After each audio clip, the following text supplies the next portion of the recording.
And it's generally what it is that there's a fault, and as the fault pushes against each other, it creates friction. And that friction generates heat and then heats that water up. Like when you look at Marietta Hot Springs down there, that's part of the Elsinore-Whittier fault. That's another fault that goes from all the way from Elsinore to Whittier, and it also created, that particular fault created Saddleback Mountain. So if you see Saddleback Mountain, you have two peaks, Majesca and Santiago Peak. That's part of this fault that was moving and slowly uplifted this area to about a mile high. It's 5,500 feet, but it heats up the groundwater. These nature preserves and these marine environment areas, what they allow you to fish, because people are seeing fishermen out there, but they don't want you to take things off the rocks. So it's okay to look and show your kids and all that stuff, but we don't want you taking stuff off the rocks and bring them home. That's all. Because you know what happens when they go home. They die and they smell and you throw them away, and they don't make very good pets. Whatever you find here does not make a great pet at home. So whatever you see here, that's cool, but just leave it here and don't hurt it. This. So if you just keep going through sand and then you sift out a bunch of these little pieces, you know Native Americans were there pounding it away trying to make arrowhead or a spear point. So it's called chert. It's called a microcrystalline infused shale with silicon dioxide, and you see a lot of it, and when you break it, it's hard to break, but it does have a sharp edge. So chert, C-H-E-R-T. What we're looking at now is asphaltum. This is all this black stuff in between these rocks. And if you look out, there's a lot of black asphaltum around here. And so it comes up in a couple ways. This seems to be coming up through the cracks in this rock, because there is a lot of asphaltum, and if we went around the other side and started walking, we'd see a large sedimentary area with a lot of this asphaltum. Asphaltum is just tar, but it also comes up in the ocean and bobs around. There's these little balls of tar, and then they find their way up here. But if you look at all these cracks that we're standing on, there's oil all over the place, and when it gets hot enough, it actually gets soft.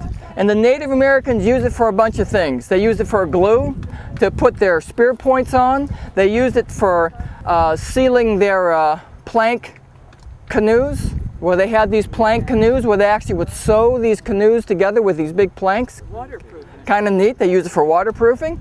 They'd get these bottles that they would weave. They'd weave these water bottles, and they'd put it on the inside of the water bottle, not the outside, but they put it on the inside because then it wouldn't melt. And as long as they kept water in it, then that asphalt wouldn't melt. If they put it on the outside and it got sunny, then it would be dripping, it would be a mess. Probably. Probably. I wouldn't want to drink out of a bottle filled with tar, but that's just me, you know. But yeah, so we'll see a lot of this tar. There's a bunch here. And if you get close enough to it, it actually smells like sulfur. Now, I've heard, I haven't smelled any, but everyone else said that they're smelling it. It is low tide, so if you went out there, you would smell some sulfur. And then you get areas like this. This is kind of a different kind of rock. And sometimes they call this bake stone. It looks almost like brick, doesn't it? Doesn't it look just like brick? It's kind of a reddish color. Yeah, and then the inside is kind of black. And they think this is from a sedimentary layer being next to a volcanic layer, and then it bakes it. And they call it bake stone. So it's a very common thing. And these are all these kelp flies. You see all these kelp flies? You know, the weird thing about kelp flies is they only fly about 2 feet up. So unless you're lying around, they don't bother you. Weird, huh? Yeah. So this is called bake stone. It's fairly soft, black on the inside, red on the outside. Most of the time you walk by, you think it's a brick. And right behind us is some hydrothermal altered stuff. And it's this layer, right? You see this layer here? So these are part of that hydrothermal layer. And it's It's an area that has sulfur and a series of minerals. So when you have all these warm waters dissolving minerals coming up and then it dries, you wind up getting this kind of stuff, and it kind of bleaches the area, changes the area. We have some tar in here, so it's a little bit of everything: tar, sulfur, hydrothermal activity. Great area, into this area, and they occupied this coastal area. They occupied a really large area right above us where the baseball diamond is. They found some site there. So there's two really old sites. One is over by Friendship Park, and the other one is over by Malaga, and they both date back to about 6,000 years.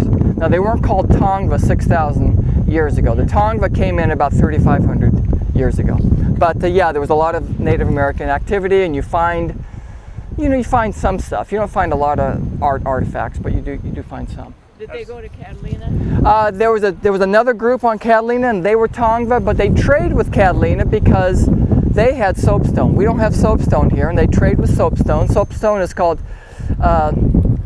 serpentinite, or soapstone. It's an odd rock because it's soft, but it takes a shine. So they would trade with it so they could carve things out of it. So every now and then you see it, but they had to make these plank boats to go across that channel.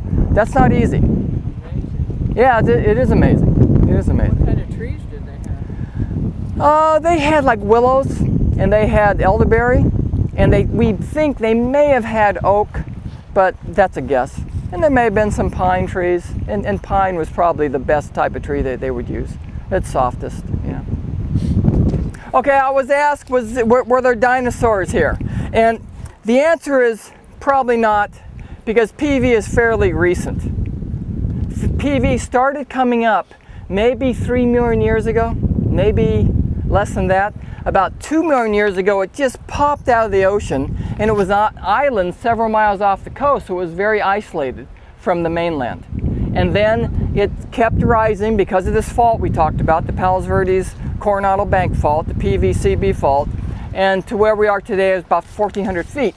But we probably didn't have anything resembling dinosaurs.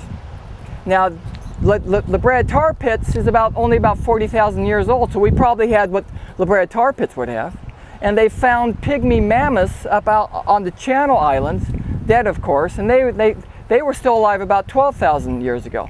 So we may have had all those here. But we were an island, we did come up, and it was kind of an isolated area. There were swamps all the way around us. We know that this was an island because the the wave-cut terraces are on that side as well. So we know we were isolated, and there are reports that Redondo and Gardena and all those Torrance areas were all swampy at one point. So we know we were just an island several miles off the coast. But what the island did when we came up about 2.2 million years ago is it altered the current that goes north to south. So now the silt wasn't just going and depositing out there, it turned east, and it started depositing the silt in Redondo and Torrance and Gardena and all that stuff. So then that silt started depositing, as well as LA River depositing silt. So we slowly filled up. Then when the early Europeans moved in here, it was not good for cattle or building or anything. It was so swampy. So they started filling the thing up a little bit more to where we are today. Now we have like Madrona Marsh and Bolsa Chica and Bayona wetland, and there's a Gardena willows that still, and parts of Wilmington are still swampy. It depends on how long ago. I mean, if you look far enough back, then Bakersfield was like San Francisco Bay. Because when you go in Bakersfield, there's a part called Whale Tooth Hill. They find just millions and millions of Shark's Tooth Hill in Bakersfield. And because that's where the whales would come to breed and spawn and have young and all that stuff. So you get all these whales. So that was at one point, and it changed. I don't know where the exact definition of where. It depends on the age. And there's a lot of lizards around here for some reason. A lot of baby lizards. So it must be the time of year that they that they're out. Oh, that's a really little he one. lost Yeah, part of his tiny, tail. aren't they? No, that's part of his tail. Tiny lizards. Oh yeah. Wow. But there's a lot of lizards this time of year. So let me show you. They come out of an egg. Amazing. And you said there were no dinosaurs. There's a No, there you go. it's a baby dinosaur. But you see a lot of lizards right around now. It's a very common time. He is so cute. And you How were big talking will he about- be? Okay, that concludes our monthly walk at the Palos Verdes Peninsula Land Conservancy. Thanks for being here. We'll be someplace else next month. Check our website. Thanks for being here. My name's Russ. Adios.